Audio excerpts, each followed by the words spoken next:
Victory and unity. Do we not serve the Creator's will to live in ignorance and bitter rivalry? The sandy-haired Cambian preacher's voice echoed round the room, drifting over the masked crowd, their heads bowed in somber reflection. Look around you. We hold but 2 territories, and in my lifetime of those, Cabana nearly fell. The great forest divides us.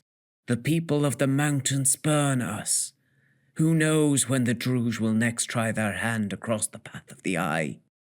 They are a wounded animal, it is said. A dangerous thing indeed. And who wounds them?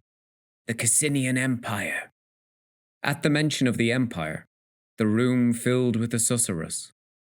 The figure looked around the room and noted the people they were looking for. Members of their Ile died in the mountains of the moon, and from their faces he could see their blame directed in but one direction. He chose his next words carefully. Yes, the Cassinians. I have never been to the Empire, but it comes closer every day, does it not? Even now in these halls, I am sure their eyes are watching what we do. And yet, I hold in my hand a letter from the very Cassinian Emperor themselves. They sought something, an understanding only we were empowered to offer, and I acted. I made stipulations to preserve respect for our traditions, but I did not sit in shadows' halls and weep. I acted. By my benevolence, you all have this space that we have prepared here tonight. Do you feel it? That reminder that nothing is impossible. If we ask the right questions, are we not freed from the prison of doubt? Is freedom not the foundation of our rebellion against the Demiurgos? The preacher paused then, letting the crowd feel it, the powerful aura that filled the room, stirring their ambitions. The novelty of it only made the effects more potent. The belief that together they could solve any problem. It was a sentiment long absent from Axos. Now he had them. It was time to remind them of what they were really capable of. Overview. Axos are signatories to the Liberty Pact, but relations were seriously damaged by the Sark debacle. Overall, imperial relations with the citadels of Axos remain rocky. The animosity the Axo hold for the Empire has not gone away. The incident with the raid on Sark and the subsequent imperial diplomatic response apparently confirmed their worst stereotypes about their western neighbours. The Axo ambassador to the Empire is Ilarch Maxatios of the Towers of Cantor, of the same family as the Grand Ilarch, the nominal ruler of the citadel of Cantor. They are primary point of contact for imperial citizens wishing to communicate with the smaller nation. They often seem exasperated with their imperial counterparts, frustrated by their apparent inability to get the Empire to recognize that Axos is a nation worthy of respect. Axos, status, foreigner. Ports, Cantor and Issyk. Ambassador, Fintan Nighthaven of Navarre. Liberty Pact and Freedom Accord. The ambassador has proposed that the Axo take the lead on opposing the Freedom Accord. Ilarch Maxatios makes clear that Axos has absolutely no ability to do so. Axos is a member of the Liberty Pact, and the Empire's support for the smaller nation in the face of Summa Republic and Commonwealth opposition to their presence has gone some way towards repairing the rift between the two nations over the Mountains of the Moon debacle. After the summer solstice, Ambassador Nighthaven wrote to their opposite number, emphasizing the importance of countering the so-called Freedom Accord, the alliance put together by Asavia and Yarm to oppose the Liberty Pact. They had proposed that the Axo might take a proactive initiative in this matter, as a way to demonstrate their value to their detractors in the pact. Ilarch Maxatios has responded cautiously, inquiring what exactly it is that the Empire thinks Axos can do about the Asavians and Yarm. Axo naval forces are absolutely no match for the Asavian privateers currently attacking any ship that try to trade with the Empire and blockading the Sea of Salt. The Axo believe their magicians the equal of any in the world, but they cannot match the overwhelming magical resources of the Yarmish. It is clear that admitting these limitations is extremely difficult for Ilark Maxatios, but he is forced to be realistic. Axos cannot possibly lead the way in opposing these great powers. It is only membership of the Liberty Pact that provides them with any ability to resist the demands of Asavi and Yarm. Realistically, if the Commonwealth and Suma succeed in throwing them out of the Liberty Pact, the Citadels will have almost no choice but to petition for the protection of the Freedom Accord. Perhaps making that clear to those powers that oppose the alliance between the Axo and the Empire will encourage them to stop demanding the removal of Axos. Outside interests. There are indications that outside interests are active in Axos. Some concerns exist that Axos' activities might anger the Commonwealth. The Chambers of Isik have a poor relationship with the Empire in general. Their early diplomatic efforts were rebuffed by the Military Council and the Senate, and they lost out significantly in the Sark debacle. Still, while they may dislike the Empire in general, that does not stop them trading. Both the Key Master of the Black Sails and the Eastern Broker owe a portion of their profits to trade with merchants from Isik. At one time, they aspired to rival the Towers of Cantor, to attract traders from all over the world. They expanded their docks and set their tariff somewhat lower than those charged by the more prosperous Citadel to the south. A general distrust of imperial merchants, however, meant they were never a popular destination.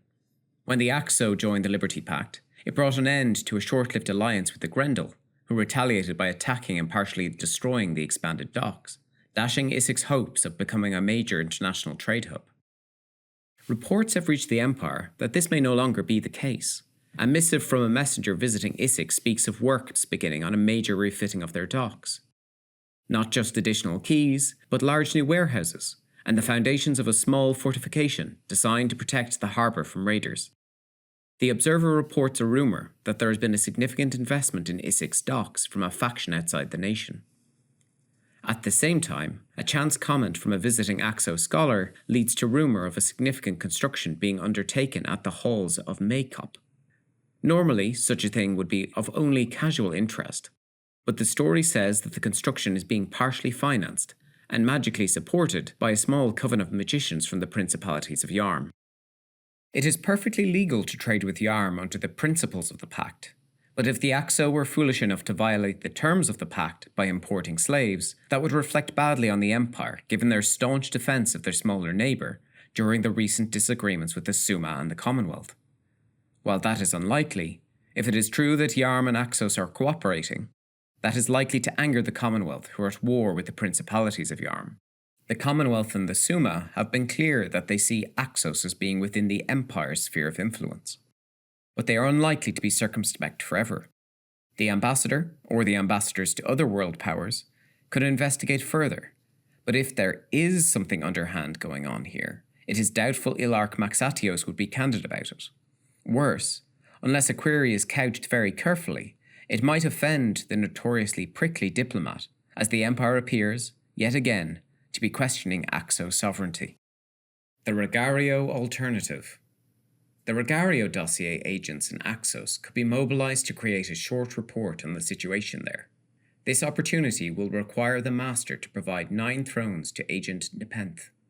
The Master of the Regario dossier is Laszlo Gulyas von Temeshwar of the Guild of Drovers. Alternatively, the Empire might call on the agents it already has in place in Axos.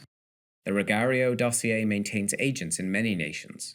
Agent Nepenthe is the codename for a small network of spies based in the Towers of Cantor. Under normal circumstances, they maintain a low profile, primarily concerning themselves with matter that might influence imperial trade. In this case, the civil service believe they may be in the ideal position to deliver a short report from the ground, as it were. This would involve the agents taking more risks than usual, and they would need additional funds to bribe informants, purchase access to sensitive documents, and so on. As such, it would entail a cost of 9 thrones. This money would need to be paid by the holder of the Regario dossier, who is currently Laszlo Gulyas von Temeshwar of the Guild of Drovers. If they were paid and instructed, however, they would assess the situation in Axos and provide a concise report to the Master at the winter solstice. They would investigate both the Issyk docks and the apparently Yarmouth-sponsored construction in Maycop, as well as looking for signs of other outside involvement in the nation. They may also be able to give a cursory assessment of the populist movement gathering momentum among the citadels. Unlike the reports of the conclave orders mentioned elsewhere, the report of Agent Nepenthe would not automatically become public knowledge. While their report would be less detailed than that of a conclave order, there is also no chance of the agents drawing attention to themselves. Even if several orders get involved in Axos, the activity of Agent Nepenthe's network will remain hidden, both from the Axo and from the wider Empire, unless the master of the Regario dossier chooses otherwise. OOC note: if the master of the Regario dossier wishes to take advantage of this opportunity, they will need to ensure the 9 thrones are in their inventory and email Plot after the event before the close of downtime to let them know they are asking Agent Nepenthe to put together an emergency report. Wains, Kings, and Memories. The Empire has declined to sell white granite to the Axo at the suggested price. Ilarch Maxatios has declined to explain what the Axo wanted the white granite for. Ilarch Maxatios has declined a request for Imperial scholars to study the Sorcerer Kings. Inquiries about memory magic have caught few fish. There has been some recent talk of the Empire selling wains of mithril, weirwood, and white granite abroad. Last season, Ilarch Maxatios inquired about purchasing granite at 18 crowns a wain for some unknown project. Unsurprisingly, the Empire is not interested in selling at such low prices.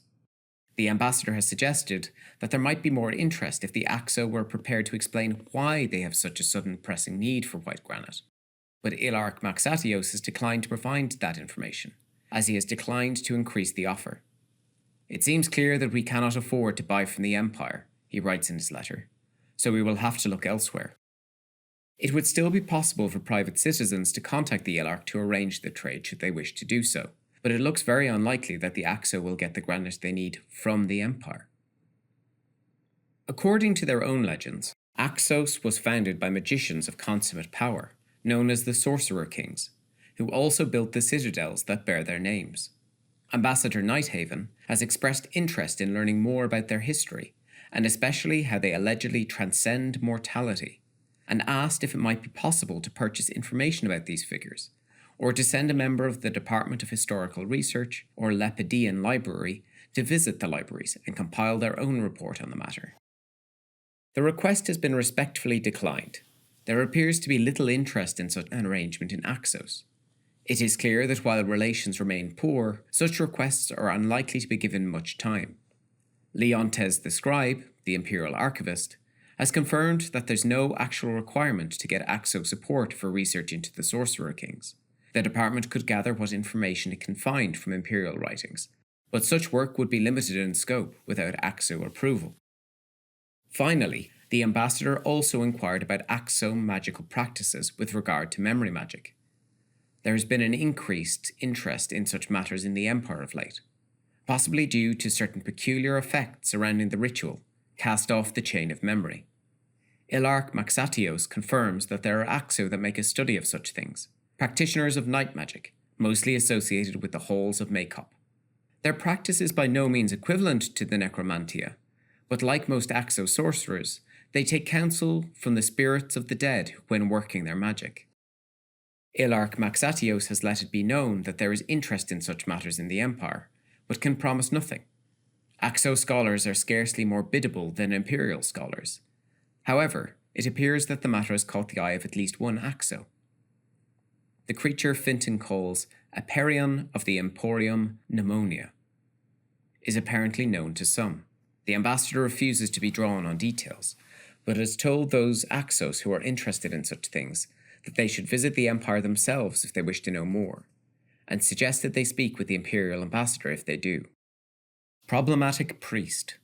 A priest has been dispatched to meet with the Assembly of Nine to provide blasphemous auras. They are expected to arrive around 8:45 on Friday evening.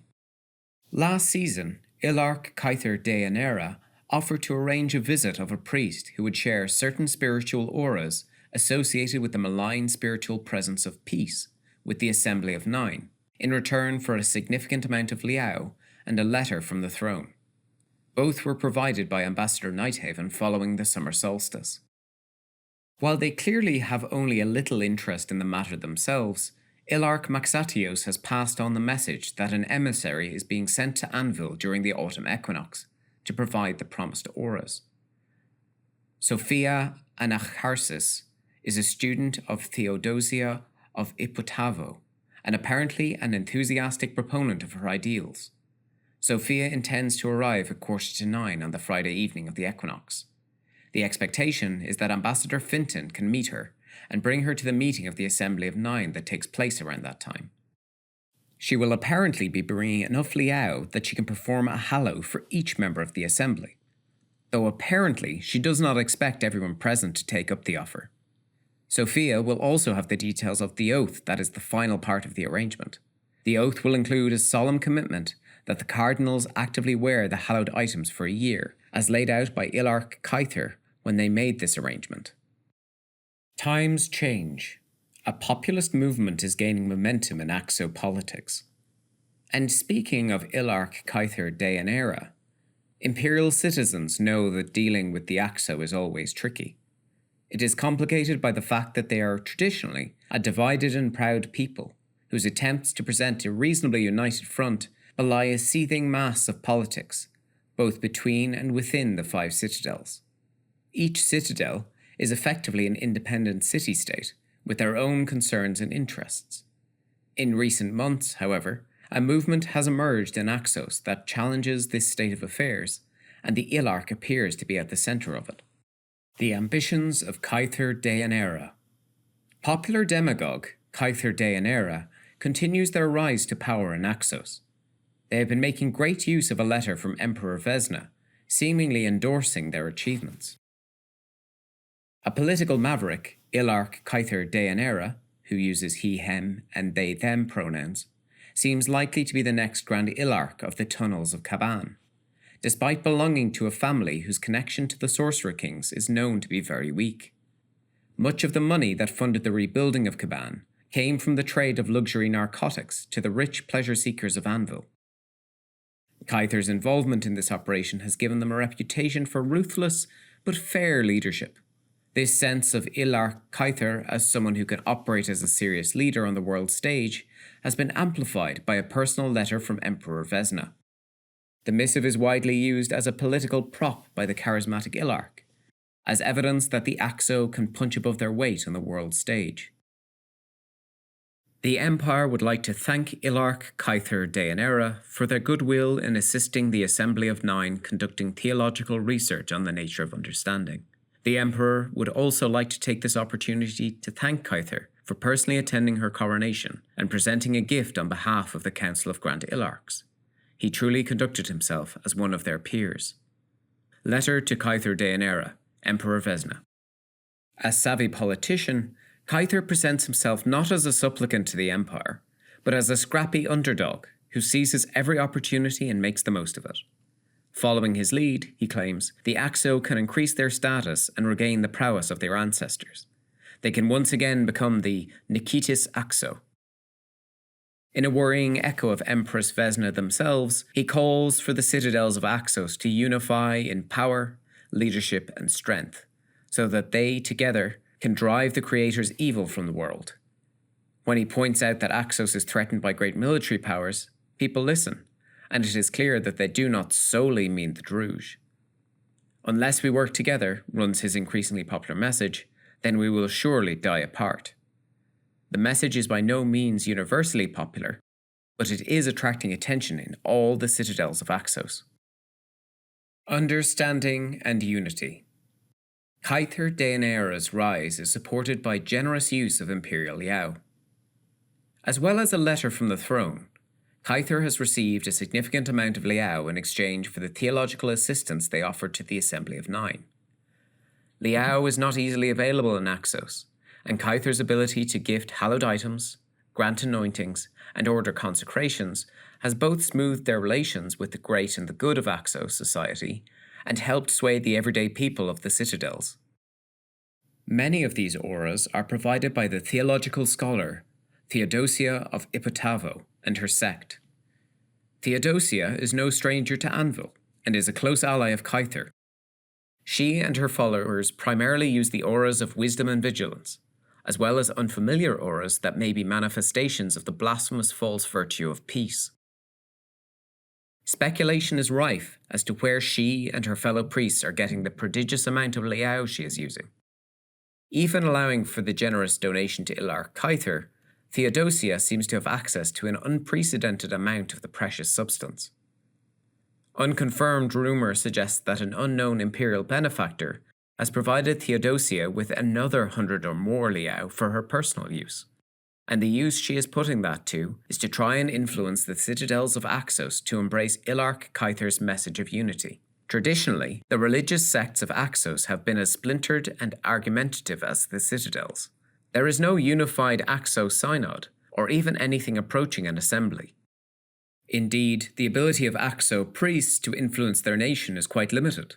It's not clear how the other sects of Axo are responding to Theodosia's full-throated endorsement of Ilark Kyther Deianera, but if enough of them endorse this message of unity, it might signal a major shift in the position and influence of the Axo religion within its nation. A blasphemous and heretical religion, it should be remembered, that sees the way as a tool of the hated creator that needs to be destroyed.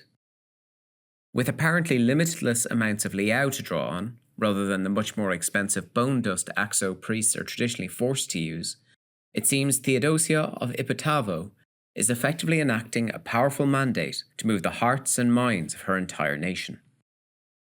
Magicians know magicians. The Imperial Conclave could dispatch one of the orders to investigate developments in Axos.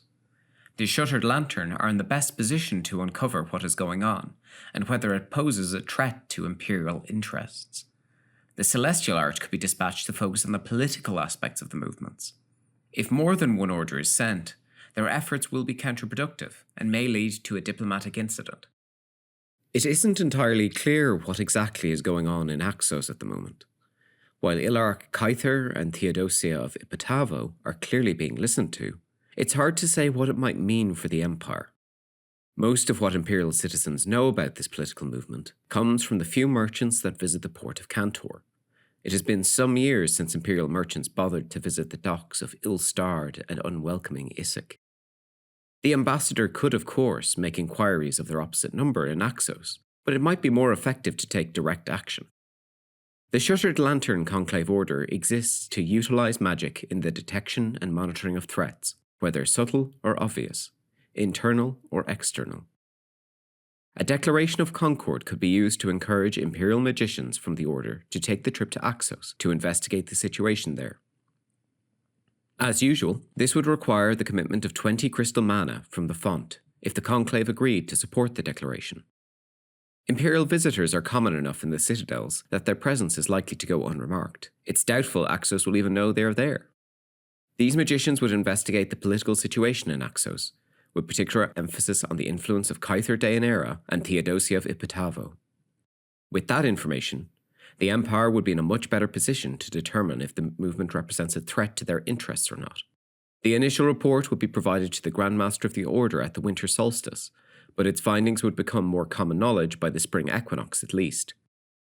OOC note: the Grand Master would get a private report at the first event next year, but at least parts of the document would be published on the wiki after the event.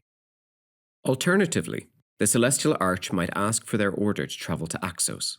Magicians of the Arch are significantly less well versed in espionage and information gathering, however. If the order was sent, then they would focus on the secular message of Ilark Kyther. The cost to the Imperial Conclave, 20 mana from the vault, would be the same.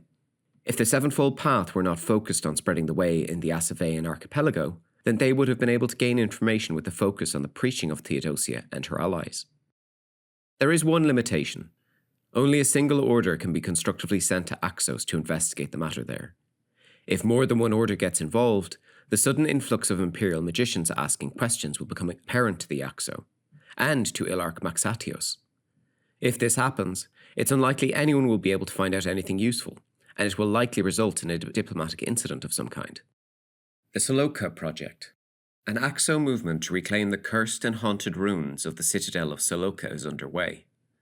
An invitation has been sent to the Empire to invite their priests to become involved. In addition to answering queries from Ambassador Nighthaven, Alarch Maxatios takes the time to raise some matters on behalf of Axos citizens that may involve the Empire. It is clear from the tone of his missive that he is not entirely enthusiastic about the idea, but it appears that there is a grassroots movement to reclaim the ruins of lost, haunted spires of Saloka. The Axos understand the fall of Saloka to have been the fault of emissaries from Urizen, who had sabotaged Salokan investigations into a certain sarcophagus of black stone, and unleashing a terrible madness that destroyed the citadel. What historical testimony the Emperor has recovered appears to corroborate this view of events, at least in part. In any case, the ruins of Saloka are known to be haunted and cursed with auras of violence and despair. There have always been a few people in Axos who wish to cleanse the ruins of their spiritual taint, and perhaps re-establish Saloka. With the recent successes rebuilding the tunnels of Kaban, and apparently with the backing of someone with access to a significant amount of Liao, which has significantly fewer side effects than the bone dust Axo priests use, the movement is apparently ready to attempt to put their ideas into practice. As a nation that regularly deals with ghosts and restless spirits, many Axo priests are versed in the art of exorcism. There are even small groups of secular exorcists, with no particular spiritual beliefs, who practice exorcism as a trade. Yet Alarch Maxatios passes an invitation to the Empire on behalf of the leaders of the Saloka reclamation movement.